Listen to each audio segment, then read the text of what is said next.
something happening here. What it is ain't exactly clear. There's a man with a gun over there, telling me I got to beware. Well, good evening and welcome to another episode of Occupy TV.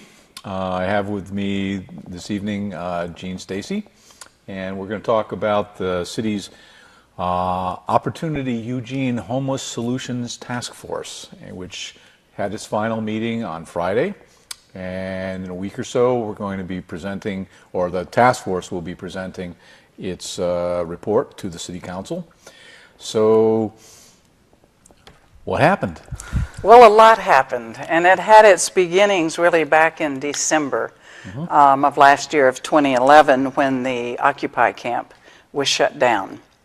And we'll be talking about the Occupy camp, which wound up having a lot of homeless folks in it later on in the program. But for now, just to say that it was both a popular and a very unpopular decision to close the camp. And so by doing that, the city, in an effort to show good intent, I think, to serve the homeless better, but also to pacify the many people who were extraordinarily upset that about 300 people had been kicked out into a very cold winter the day before Christmas. They made some promises. One was to start a task force, which we'll be talking about today. The other two things were to extend the Eugene warming centers, to begin opening them immediately and run them for the rest of the rest of the year. As you know, those opened for 2 nights and closed. So that promise was badly broken. They also said they wanted to extend the RV camping and to add tents. And they've begun to do that. I think a very sincere effort has been made to complete that promise, and they completed the promise of having a task force. Right. I thought they did a really good job, and I think you would agree, you certainly were present at all of the task force meetings, in choosing people to serve on this in order to have a really wide diversity of people serving. Well, to some extent, they did have a wide range of people. But my comment the first week that we met, I was not on the task force, and I sort of regret. Occupy had a bunch of spots that were, reserved for them for the task force, and I probably could have pushed a little harder to get on there, and kind of wish that I did. I think that would have been an improvement in the process. But I did videotape them all, which to a degree has kept them honest, and especially recently. Right. And but my sense was I would have liked to have seen more people who were opposed to the task force be present for the task force. We had a lot of service providers, people who've been working with the homeless for a long time, who are well aware of these particular issues. We had representatives from the police, we had representatives from the city, from the faith communities, and so on. It was, fairly diverse group, but there were only a couple of business people who were there, and I would have liked to have seen more people from the business community, and also some people who were opposed to Occupy in general. In other words, some of the people who were sort of on Occupy. It might have been good to get them in there. I think it would have been excellent. I know the mayor did make a sincere attempt to get more business people in, but as is unfortunate, not just here but throughout the United States, when people polarize and refuse to participate, then an incredible opportunity for gained understanding on the part of those who don't participate, and then for the folks who are kind of in favor of helping the homeless to understand why some people are not in favor of it. And it promotes isolation in your own ideas instead of cooperation. I think that's very true.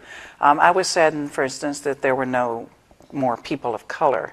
I think we had one man who was black, and we had some people who were Hispanic or partially, one woman, I believe, who had some Asian heritage.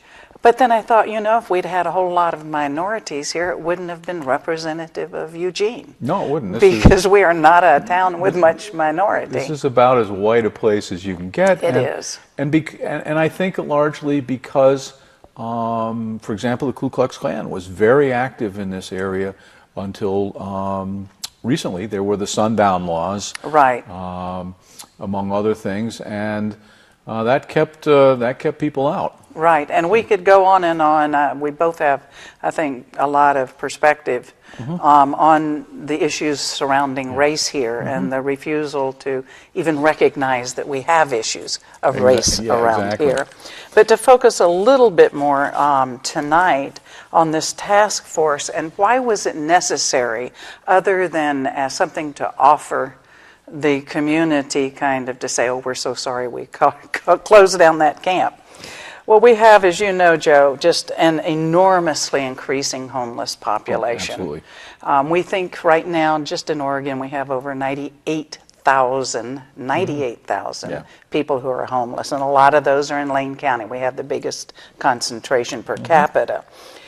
These homeless, many of them fit probably the stereotype that a lot of people have. There are people who are mentally ill or people with addiction problems, and that's certainly true. The question is, why are they on the streets? Well, a lot of the mentally ill wound up on the streets because of cuts during the 1980s Exactly. in particular. And again in the 90s. Yep, and it continued, starting, well, to some extent it started under Nixon, and then it subsided a little bit under Carter. But then when Reagan came in, drastic cuts to the social safety net for support of people who Absolutely. would have a hard time supporting themselves. And so Right. a lot of these people wound up on the streets. Yeah, and many of them with the support system were working or were at least safe, and also were absorbable into the homes of the family they were raised in. But without treatment, they couldn't even maintain their own homes with their parents and their siblings. So a lot of those folks wound up on the street. Also, of course, very recently, we've had these enormous layoffs. Yes. Again, people, through no fault of their own, lost jobs that they'd held for 20, 25 years. And suddenly, no job. I was astounded when we were at the Occupy camp to see women my age that were on the streets for the first time in their life. Some of the stories that we heard there and what the news tells us is another major reason for people being on the streets is that they've had a health problem. Yes. And with health costs so high, even those with insurance can't make their co-payments. Yeah, the statistics are that 4 out of every 5 bankruptcies is the result of a health problem. Exactly. And of those 4 out of 5, fully 4 out of 5 of those had health insurance, and the company refused to pay. Right. So denial of service is not just creating homeless, but it's actually killing people. Oh yeah, I mean, literally. in It's the- kill them either because they can't get health care, or kill them by putting them out on the street when they're totally unequipped to survive there. It's, But it's either way you lose. Years ago, I got involved in doing some speaking on single-payer health plans. And my presentation included the fact that at that time there were 29,000 people a year in the United States that were dying as a result of refusal of care. Right. Denial of service. And I think, And today, it's well worse. over 100,000. Is it that large? It is 4 times as much. The number of people dying from denial of service has increased by a factor of 4 in the last 5 years. This, Joe, too, what you've just brought up, I think, is so important when people are always just bugging us. What's Occupy all about? Get a focus. Well, here we're looking at a situation that should just be about the homeless. But we can't have this discussion without talking about banks and what they're doing in illegal foreclosure, without what the healthcare system is Insurance doing, companies. and insurance companies, and we'll be talking later about the whole policing issues that surround it. So that's what Occupy is about. It's this entire wrap of things that are going wrong, and you and I have had many discussion about that. To summarize it, it's kind of concentration of wealth and corruption. In other words, purchasing influence, the wealthy having enough power to buy, essentially the government. Congress, the president, Supreme Court, the government, everything, Supreme Court, pick it. It's hard to stop at where they have quit doing this. And now with the Citizens United decision, where unlimited money can, flow in, unlimited corporate money can flow into campaigns. They're basically poised to buy the remaining pieces of the government that they don't already own. Right, and we've talked a lot in Occupy about why are people so resentful? Why do they seem so hateful, many of them, and angry at the homeless? And I was talking today to a young man, actually he's not young, he's in his 30s, that I respect a great deal who's been homeless. And he said, it's fear, Gene. They're all so afraid that they're going to wind up in the same boat. Precisely. Everybody is so close to the edge. One paycheck or maybe two paychecks away from not being able to maintain their home. Yeah. So as we looked at this and as we brought all these people together, one of the first things we did was assess what had already been done in Eugene. And of course, we've had incredible programs here from St. Vincent's, the Mission, Whitebird, Cahoots, the Looking Glass Shelter Care. I mean, you can go on and on. Yeah. The entire structure of the Human Rights Commission. There's been a lot done here. The community has a lot to be proud of. But recently, all of that has deteriorated. Tax base has gone down, services have gone down. It's been interesting, the interplay between the services going down and policing going up. Yeah. And I want to talk again with you more about that later as we talk about how the homeless have been treated. It's interesting to look at what's been done here in Eugene, not only with the more formal services, let's call them, that are done in traditional structured ways. But back after the World Wars and after the Big Depression or during the Big Depression, we had homeless camps here, just as they did all over the country. But what most people don't remember is that back in 93, 94, 95, we also had homeless camps here out at Alston Stadium. It was run part-time by Shelter Care and part-time by Whitebird. Yeah. And when you hear about that camp, you hear the most astonishing things about how horrible it was and, rapes, murders, and suicides, basically. Yeah, right. And, of course, child molesters. And so we went back and dug through the records. George Brown on the city council did a lot of this research, and he found the old reports. I found some old articles in the Seattle Times. Yep. And it turned out that camp ran 1 year for only 3 months. It was a deep winter camp. And the next year it was unanimously funded by the city council. Yeah. Now, if it were this horrible nightmare, they would not have refunded it. Precisely. And we dug up the report, and it was actually quite glowing. And it turns out that Shelter Care and Whitebird didn't run screaming out of desperation from the area because it was so difficult. They instead said to the city council, this is a good thing. It's difficult, but it's a good thing.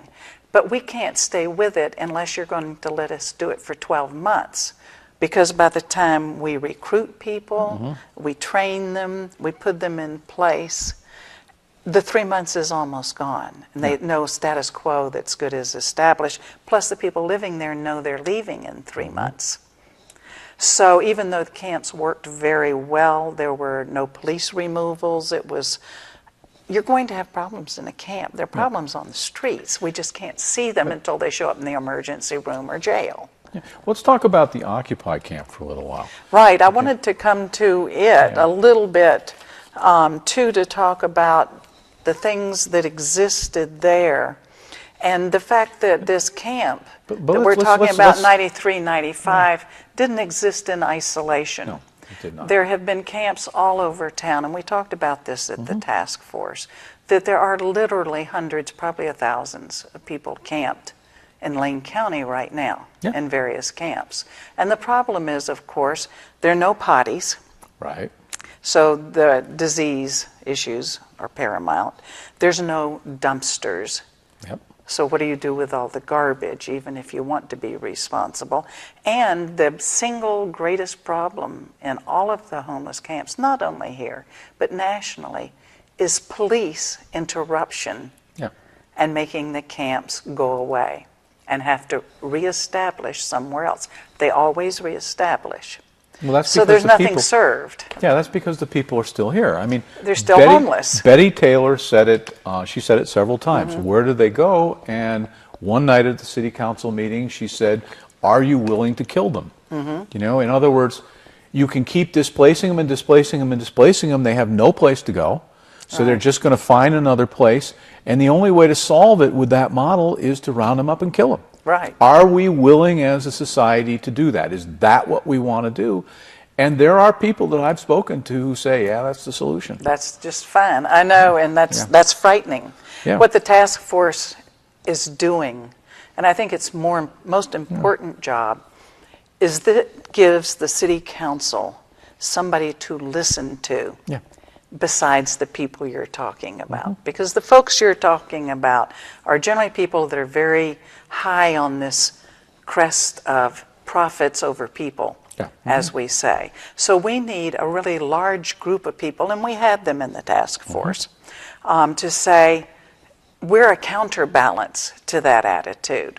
Yep. We defend your obligation to serve all of the people in Eugene, including the homeless, including those who are psychiatrically disabled, including those who have addiction problems, including those who just got kicked out illegally of their foreclosed home. So we're a counterbalance. You know, we're not the enemy of the council. We're the folks that are going to scream loudly enough from the task force so the council can listen and say, we're going to do this. They can turn to the folks who fund their campaigns or who put social pressure on them and who have a very loud voice and frequency of call. They can turn to them and say, look, these 58 people, representing literally thousands of people, disagree with you. Yeah. You know, they're also people we have to respond to. So we're not their enemy. We're their friend.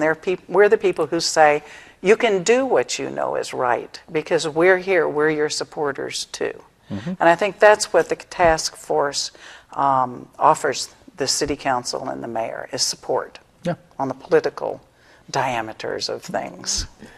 You wanted to talk about the camp, and I do too, but I wanted to talk a little bit more about this vulnerability to the police for the people who are camping around. The fact that they're also in alleys, they're on back porches, they're everywhere.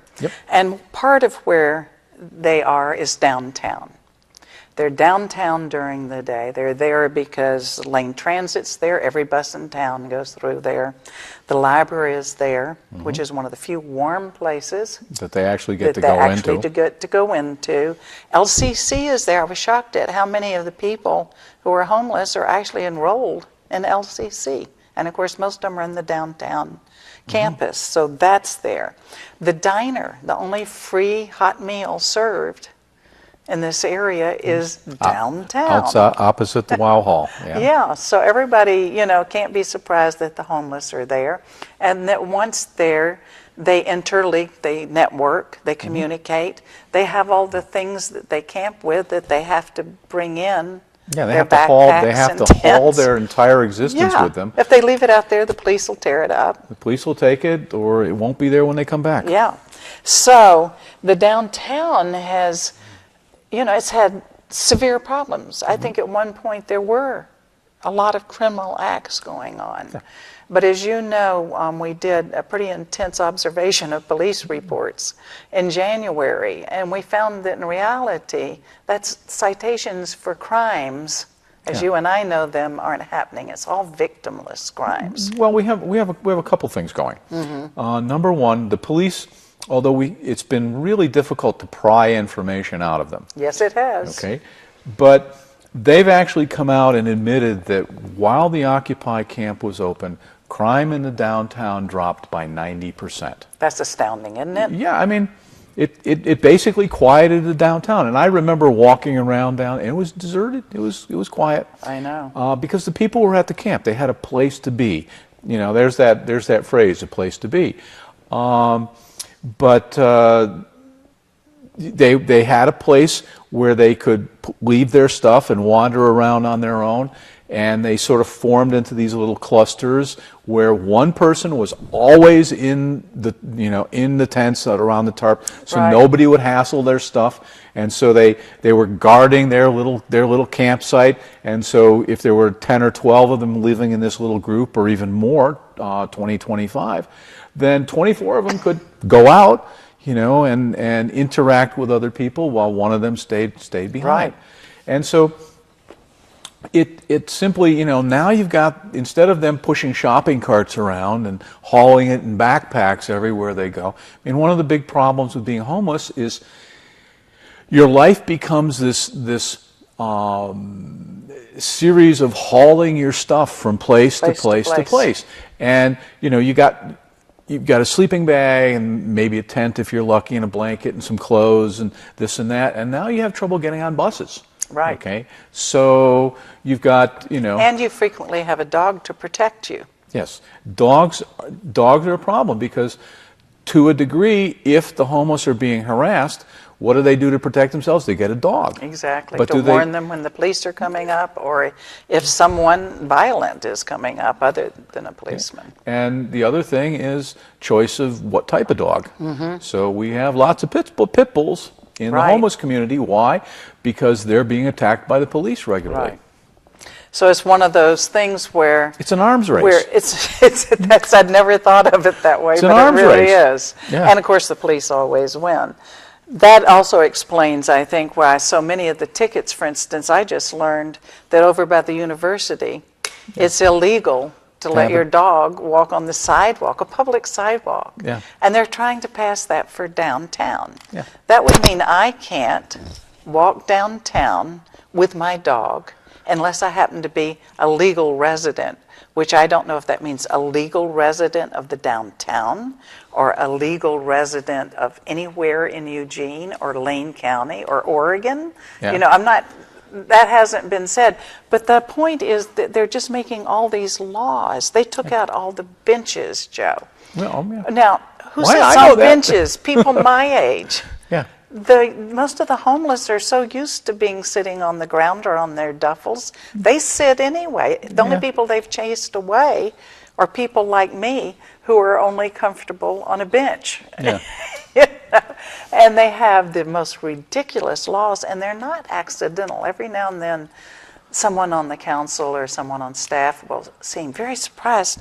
You mean touching a building is criminal trespass too? And I'll say, well, yeah, it is. And you also had to pass something to get 1,000 and something businesses to sign a letter appointing someone else, the policeman, to declare trespass on their property. Yeah. And then the police get to interpret it that it's literally touching a building. Yeah. So these are all things that they're manufactured, they're artifices under which we can eject the homeless. Yeah, but if you've been around, have you noticed that there are no homeless downtown? Yeah, right. One of the things that when we were doing a little bit of research for this, or just in general, was we came across a report. You remember this, where they talked about the national average number of arrests nationally per police officer, number of arrests in Oregon per police officers, and then there's number of arrests from a Eugene police officer, which is more than twice the national average. Right. So what's happening? Are these guys really efficient? Are they super cops? Or are we running a campaign to impose minor crimes on a group of disenfranchised people in order to give them a long rap sheet so we can justify an exclusion? Yes, the exclusion zone is really one of the most important things that happened for exactly the reason. At first it was for those hardened criminals, but that definition has changed now to chronic offenders. So I have run into people downtown as I was talking to people and trying to interview them. They'll have 15, 20 tickets for jaywalking or crossing against the light or failing to cross at right angles. And what does this do if they're trying to get off the streets? In other words, if you want to get an apartment or you want to get a job, These days it's going to be a background check. And Sure. what's going to show up? A whole bunch of criminal trespasses. And what's that for? Leaning against a building while you Right. sleep, sleeping on a heating grate. And so suddenly now you want to get an apartment. We're not renting to you because you got all these criminal trespasses. So they've even created this other barrier to get them off the streets. At great expense to the city. As we mentioned, a police officer, it cost $250,000 to put one police officer on the ground. But we've been talking about the general stuff. Yeah. And we could keep going on, I'm Oh, sure, yeah. for a long time. But let's get back to the task force. Yeah. Because that's kind of where we're hoping we're going to get some kind of turnaround. The whole process, though, reflected the general attitude, just as we've created all these laws to discriminate against the homeless and to hopefully displace them, which we haven't succeeded in doing. Also on the task force, not among the large number of people who were working on the task force. But among the small number who controlled it. Yes. So, I mean, just as an example, there was a meeting in December, and it was just enormously telling. And they had a lot of, this was between the city workers. Oh, yeah. And just before the camp shut down. Just before the camp shut down. City workers and all the service providers. And there's about 20 service providers and maybe a dozen city workers there. And so they went around, introduced themselves, and in the first round, the service providers, every single one of them said, don't shut the camp down. Our clients are doing much better. They're saner. Things are much better. Don't shut it down. And so then the nice lady from the city got up and said, what do we have to do to shut the camp down? Okay. To which everyone responded, don't shut it down. Please don't shut it down. It's, and she responded, what do we have to do to get the camp shut down? And she said, and how are we going to transition all these people out of the camp into services? Let's go around and each person tell us what they have. And of course, they went around the entire room. I think they said there were 3 beds available and bus tickets. And that was everything they had to offer. Well, that's what the city was going to offer. Yes. Okay. Well, and all the service agencies. They're Then those they're were at peak. all They're the full. not-for-profit. They're at capacity. It was They're all the delivering- not-for-profits, not just the ones supported by the city. Yes. So it was pretty astounding that after hearing all that, she then went because it's her job. I know this lady. She is a lovely person. Yeah. But it's her job. Yeah. So she goes back to and says, how are we going to shut the cup down? Yeah, exactly. Now, what was even more astonishing to me is here were all these incredible service providers. Yeah. We'd been out in the field with hundreds of homeless for months. That was the first time those people had been called together.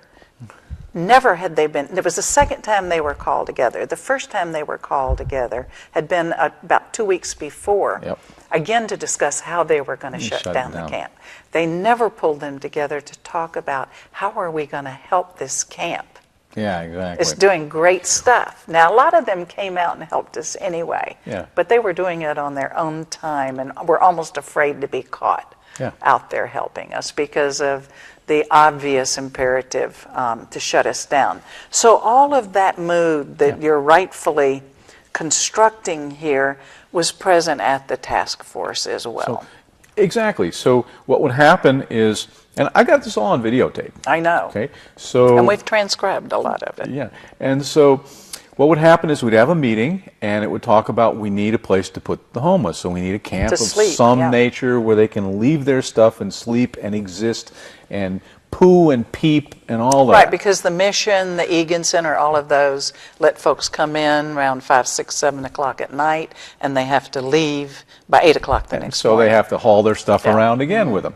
So we'd be talking about that, and then the notes from the meeting would have that removed. And everybody's enthusiasm was in the notes. Yeah. But once they were submitted, they disappeared. The shelter in the particular. shelter disappeared. So we'd come in the next meeting, it would be talked about again, and then the notes, it would disappear. And we'd come in, talk, and the notes would disappear. And the committees, every one of the committees that were focusing on individual areas were talking about that in relationship to a camp. Right. So the committees disappeared. Right. Okay. And so now it's the same process. The word had come down from the top that there was not to be a camp.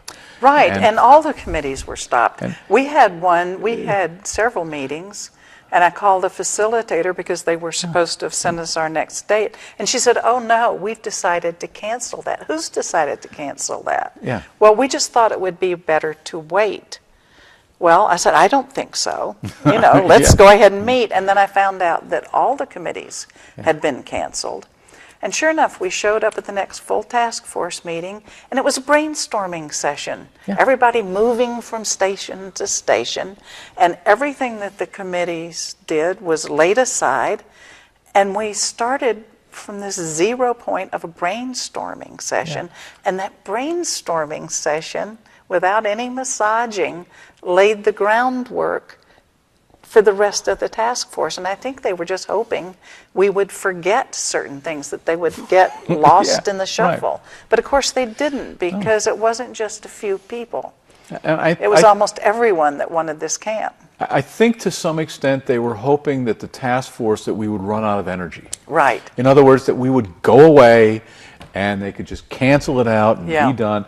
But that didn't happen. No, it didn't. No. And I was really pretty astonished as the reports kept on coming back. And I have to admit, had not some of you who are watchdogging a little better have pointed it out to me, I wouldn't have seen that pattern. Yeah. And I think you pointed it out to a number of people who were surprised that it was happening. I stood up at the task force and said, "This is happening, right, guys." during the public forum. Yeah.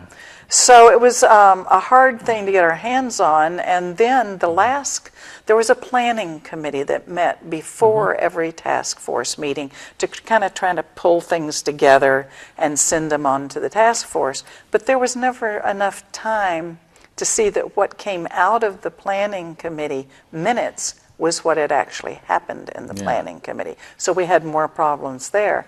I missed the last planning committee meeting because I had been scheduled for 2 months to give a speech about Occupy. And I was very surprised that when those planning meeting minutes came out, all of a sudden there was this whole new prioritization of things that were coming out of this commission that kind of unseated a lot of what had previously been important. Yep. The shelter, which had been everyone's kind of number one consideration and had quite healthy descriptions around it, was pretty much, that long a sentence. Yeah. In the report, it wasn't very explicit. And the report sounded so bland. Yeah. It did have a very good appendix, but it was so bland that I thought, oh my God, all those things that happened, did they really happen? I actually called somebody and said, I remember this and this and this, but it looks like we didn't get anywhere if you read this report. And so a whole bunch of us sat down and wrote the same things, but in a way that we thought showed the prioritization, showed the excitement, showed how close to fruition, how doable so many of the things were. And that was almost everybody thought that report, which actually pulled into its appendices almost everything in the first report, except those 3 priorities which had been pulled out of thin air. But there was just, again, you could see this fight going on among the very few. I think I have tried to say how many people didn't want to camp. Yeah. And we shouldn't call it camp, because I don't know that it'll be a camp per se. A village, it has to be or something whatever. Temporary. It has to be something movable. It has to be something that'll fit around the different zoning and land use things with temporary waivers. But I thought there was real will, for instance, on the mayor's part and on Chris Pryor's part. I was uncertain about Pat Farr's position, but I frequently am. And I thought there was will among, I would say, all but maybe 3 or 4 of the people on that task force. there was one person who just is having a really hard time letting go of the idea that homeless people should live inside in houses, and who kept on repeating that. And I don't think anybody in the room disagreed with her. Nope. You know, it's just the resources are not the resources there aren't to make there. it possible. And this is a person who has probably done more for homelessness than anybody else in this area. Yeah. But that was one of the things that made me sad, is of all the people who had worked the hardest for the homeless were the ones who felt the most threatened by the fact that we had to now do things in a cheaper way. Well, because the money's just not available. well, let's look at the framework. I mean, essentially, what happened is we got to the end, okay, and the same people who had been producing the notes, who removed the stuff from it constantly. Why? Because they work for the city. Why? Because the ruling has come down from the city manager that there is not to be a camp. Right. Okay. So these people who are writing up the notes and writing up the final report have a glaring conflict of interest. Right. Okay. They are not representing what went on in that task force, what was discussed, what was worked out in the committees, what people brought back. They are filtering it through this, rule that the camp is to disappear. Well, I got over a lot of naivete. Yeah. I have worked with city councils and task forces all over the country in my work as a museum planner. And I have to tell you, I've never seen the subterfuge before that I have seen here. I was just really surprised. A couple of people said, Jean, if you're going to serve on this task force, just be sure that task force members do all the reporting and the write-ups. And forgive me, but I kind of ignored them because we sat in on the meetings. We felt things were so clear. And so I was really surprised. Interactions with the police have surprised me. I'm turning into a grown-up here in terms of my perspective about city government and about police activity. But I do think we have a lot of support on the council. Oh, we do. But looking back, I mean, I was sort of blaming some of the city workers and the facilitators. But in the last meeting, it became clear that the facilitators were not part of this. Yes, I agree. I mean, it's the question of caballing and, that they were working totally in good faith. Yes, and just I agree handing with this thing off to people that they believed were working in good faith. Who were sanitizing the reports. Right. And so we finally, a week ago from when we're recording this, on Monday, we get this first draft of their report, which is just, unreadable. Yeah. And it doesn't reflect what went on. No. And change in phrasing, things that are important become euphemisms, and all the rest of that. And I'm reading through this and going, time out. Okay. Yeah. This is just plain not repairable. Yeah. We start again. And so in the process of doing that, a group of people out of the task force, there were 58 people on the task force, and I guess 17 people from the task force contributed to the second document. And so after some serious reluctance and arguing and all the rest, two things happened. Number one, they included it as after refusing to at first. As they included both in the document that was handed out. And the other thing is that the first document, which was kind of unacceptable, got revised dramatically. Yes, it did. And improved enormously. Yes, it did. I mean, the thing that we saw on Monday and the thing that we saw on Friday were totally different. Totally different. Yeah. Still not as good as it did. It still did not represent what the task force was about, but it was much closer. And I think a lot of that happened after they saw our report, because we sent that in about 3 o'clock in the morning. Yeah. And they got in at 8, and they had to send the reports out at noon. Well, the supplement was totally revised and submitted to them by noon. Yeah. And at 1 o'clock, and 2 o'clock, it still hadn't gone out. The facilitators actually at that point began to play a role I thought was really important. Because at first they were really upset to have something come in at the last moment. We're ruining the process. Yeah. But the process had a conflict of interest built into it from the start. From the start. And what Laurel said, and she was the chief facilitator, she said, well, at first I was just so shocked, but then I read it and I saw, oh, this is done in the right spirit. And I said, but, you know, people from the city council and from the city are saying we're out of process. She said, well, that was my first impression, just because, you know, and I got the idea that it was because nobody wanted the apple cart upset at that point. Right. But she said, it's totally in process. And I said, well, if you will please just keep on reminding people, this was a report that was sent out by a volunteer little committee that had tried to kind of massage it. But it was sent out for input, and all we did is provide input. Criticism and revisions. That's what you do. We provided input, and it just happened to be a total rewrite. Right, and it was unfortunate that we didn't have more time between the planning committee report and the meeting where we had to make a final decision, because then we could have just sent in remarks. And asked them to do all the rewrite. But instead, I guess a bunch of us stayed up until 2, 3 o'clock in the morning, 2 nights, to get it written so it could be responded to. But I think in reality what had to happen was the conflict of interest had to be confronted. And everybody is being nice. And being nice doesn't resolve these issues. I know I would hear about a meeting in the planning meeting I missed. The main reporting coming out of it was, oh, but it was so friendly and everybody was together. And my response was, of course, but, you know, the homeless came out with their pockets empty. You know, because they let themselves get a little bit browbeat by 1 or 2 people, and that's all it was. And tried to be good people, and there's certainly a big role for us all working together and all being good people, but we can't do it while there's no watchdog in place. It can't be done at the expense of the truth. Right, exactly, or even the willingness to confront. We have to be able to learn to respectfully confront.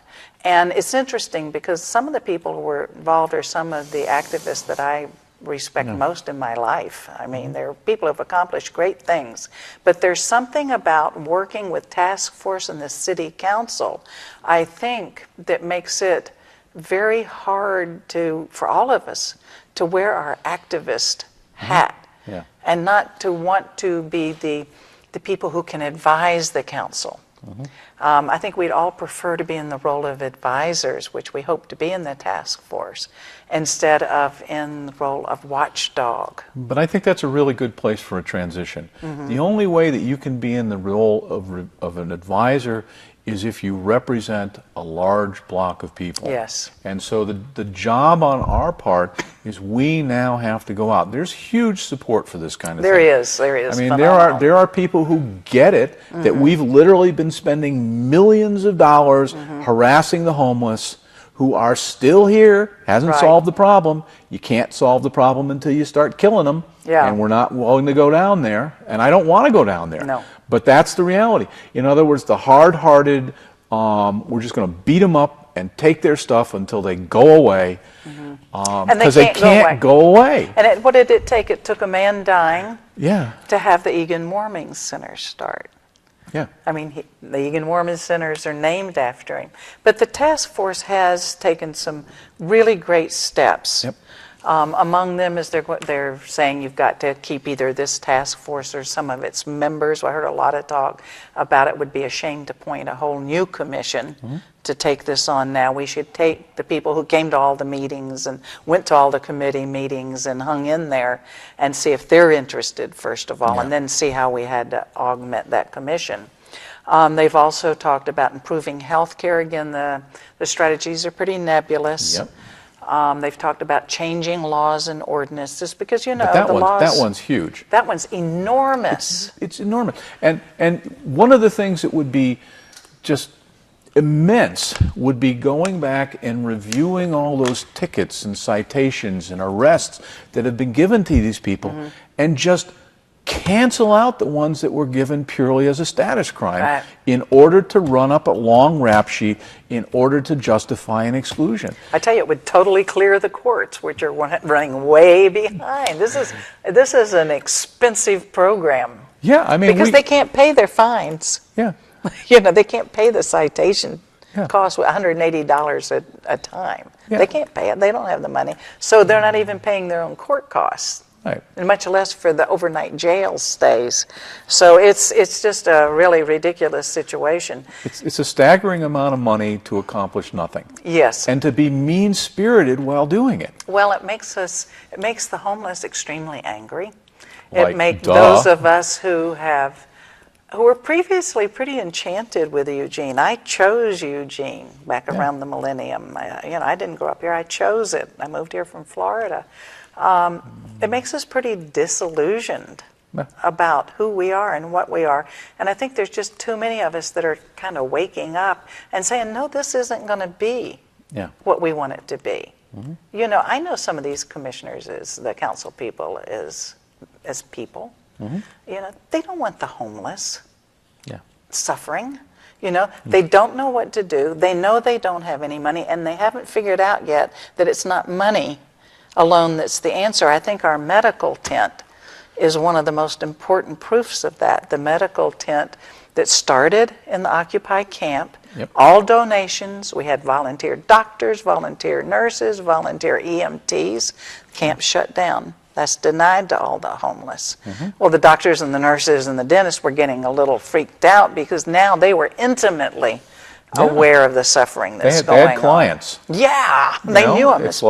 Like, we're going to fix this problem, and we're going to do what it takes to fix it. And there's more coming into that group. That group is expanding. Constantly. And they're going, and another irony, where do they have to give free help?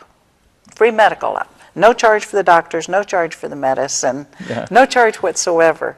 The only place they can do it is on the federal courthouse steps, because it's illegal to put their little tent up, their canopy up, anywhere else in Eugene.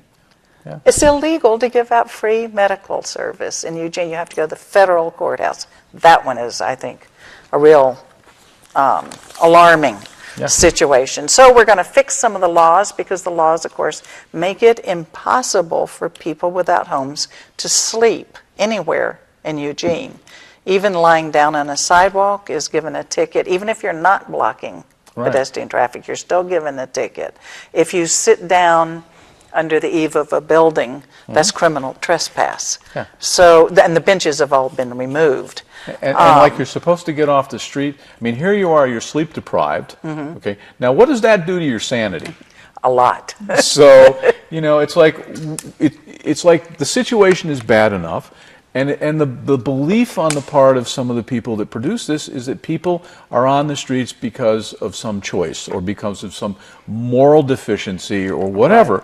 And the reality is, a lot of them got sick, they got foreclosed on, you know, they lost a job, whatever. A lot of them wind up there. There's students who a lot of students who came out of college and into an unemployment rate. I mean, we talk about 8%, 9%. It's between 15 and 18% real. In real terms, and younger people are much higher. So you come out of school, okay, to, in reality, 30, 40% unemployment of young people. And now, and of course, you have this pile of student loan you got to deal with. Right. And it's like, it doesn't add up, and so poof, now you're either couch surfing or you're on the streets. So now we've wrapped in the high cost of education and student loans as part of what we at Occupy are worried about. But in addition to all these laws that we're going to change, we wanted to, on the task force, continue and expand the existing services to the homeless. They're providing particularly services to the severely psychiatrically disabled and addicted that they cannot survive on the streets, and they could not be easily incorporated into any camp. And then one of the things I was really excited about is a day-use community center. We do have day-use centers, as you know. The main one's out on Highway 99. It's excellent. Yep. There's absolutely nothing wrong with that program. But it only serves a few people, a few percentage points. And what it lacks is one of the things that we would like to add in to one that we'd like to put really close to the downtown, so it draws people out of that core. Yep. But it's still right there so that they can utilize all the services, including the only free meal in town. But we were hoping, for instance, and this actually was the mayor's suggestion, to have in the front of it, for instance, a coffee shop, so that homeless people and other people could interface. Homeless people could learn some skills in operating a small business, how to be a barista, how to interact with the public. And in the back would be workshops where, now that we can finally in Eugene sell free expression items on the streets, you know, for a long time, to get rid of the homeless again, we passed all these laws that said there would be no sidewalk vending. Yep. So, I mean, downtown's gotten just about as boring as it could possibly get. But now, you know Allie Valkyrie, and she challenged that. She's an artist with the Saturday Market, and she challenged the vending laws and has gotten it now, so it's interpreted that anything that's art, that's free expression, can now be vended in our town. So that was a big step. But that's one of the many laws that we need to be looking at as we change. At the day-use community centers, it would be more of a community center than the 99 station. So we'd have place to make artworks, place to make small products, place to do things that station does, laundry, showers, internet. A place to go to the bathroom. A place to go to the bathroom is one of the most important things. That just astounded me. I mean, I keep on getting my sensibility shaken that all these years ago we realized people that were homeless were peeing and pooping all over town because there was no place to go to the bathroom. I mean, if you just look at all these doors, it says no public toilet. Yeah, no public restroom. Yeah. Okay, restroom for customers only. So instead of making bathrooms available, we policed it. We made a law against it and gave people tickets. One of the things that we've been talking to businesses about is an adopt the homeless. Right. In other words, find a small group of people and let them use your bathroom. Right. Just the ones in your neighborhood. Yeah, just a few. Don't have to give it to everybody, just a few. Right. And if enough businesses were to do that, the problem would be solved. Right. And we've started through David Mandelblatt, who's the president of the Downtown Neighborhood Association, and Smudge, who is one of the remarkable homeless people we encountered, have started these community conversations where several people from the downtown who officially live there and those who are, you know, hanging out there because that's where they need to be during the day are getting together for a meal and getting to know each other. And there's a plan now to really expand this program. There's a lot of good things happening independently of the task force, Joe, and one of my gravest concerns right now is how do we give the city council enough support so that they can move forward with this day center, with these law changes, and with a shelter of some kind. Well, some of this stuff is in motion. You know, we do have conversations with the police. I think that it's our job to work with the police to get them to the point where they sell this camp for us. I do too, because I think well, we have the listening circle taking place between 8 of the commanders from EPD and from 8 folks from Occupy to get together and talk about what are the things we have in common, what would we like to see happening, particularly with a focus on downtown, as well as in the relations between Occupy and the police. And I think that, if anything, Pete and Sam Kamkar and Jennifer Beals, and I've recently met Scott Fellman. I think all of these people's hearts are in the right place, but none of us knows exactly what to do. The camp at Occupy proved something. It had a lot of problems because it's people with problems. Huge problems. You know. But it also started finding some solutions. And I think we all want to mine that experience for the part that was good. See, the thing that I look at, I mean, we had people who got clean and sober. We got people who made it into housing. A lot. It was just enough of a leg up for them to get off the streets. But the issue was when people sort of came there at the beginning. Okay, oh, here's a safe place, and we're gonna have a party. Right. And the party ran 24 hours. Right. Until a lot of them sort of noticed, well, hey, you know, it'd be nice to actually get some sleep. And so as a result of that, they, with a little help, generated a community agreement. Right. And, you know, got it signed. And the first night, of course, there's a bunch of people who didn't bother to live up to the agreement that they had just signed. Well, the following morning, they found themselves out of the camp. Okay?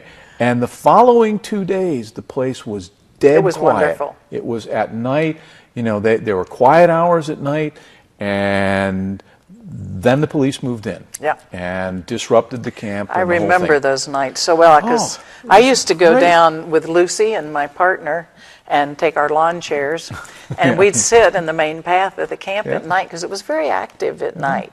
And I remember, and it was wonderful, the stories and just getting to be with the people and singing songs in Spanish and all of these things. And I remember the night after the exodus of the people who were causing all the problems, just standing in the center of that camp and 300 people in their tents and warm sleeping bags, full bellies, and you could literally just feel the camp breathing. I mean, it was so peaceful, so beautiful, and had been earned over such hard times. But that was and then we were busted up. And that was self-organization. That was a group of people saying, okay, it is in our interest to keep this thing together. Yeah. And they made it happen, and they can be proud of that. I think it's a very important thing for the community as they look at what the task force has recommended, particularly in regard to the camp, that this is no intent to be any way, shape, or form an Occupy-style camp. No. It is, Occupy happened spontaneously with no planning. It was a protest. Incredible. Yes, it was a protest. And all the homeless joined it because who has more to protest than the homeless? And they've become some of our most effective protesters. Yeah. But this camp is going to be something very different. We hope it'll have the horizontal relationships in it, that it won't be a paternalistic, top-down management system. We're going to have to see how that evolves, because that was a point of dissension. A lot of it's going to be people from the community helping to make it happen. Exactly. But staying out of the way. Staying out of the way is a big one. Not knowing it all is a big one. So it's going to be really exciting to see, but it's pre-planned. My biggest goal in life right now is to get Sam Carr, Cam Carr, and Pete Kearns to understand the potential this camp has for them, because they're having to ask police officers to do things police officers don't want to do. Most of them, there are a few, of course, there's a few bad apples in anything. I don't care if it's teachers or police officers or doctors. But most of those guys do not want to be doing what they want to do, what they're being asked to do. You know, I enjoyed, you know, a lot of the people the police that I met on the site, I mean, are really outstanding human beings. Right. But they are. But there's a few. They're part of a military environment. So we got about another 30 seconds. So okay, so we want folks to learn about this task force work, to support the city councilors who want to support it, make it possible for them to approve these recommendations. Help make the camp happen. Yes. I mean, that's the game, and we're going to be at it.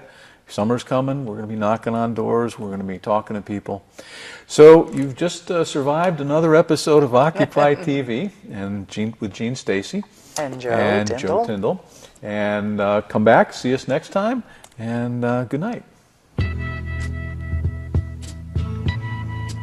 How long?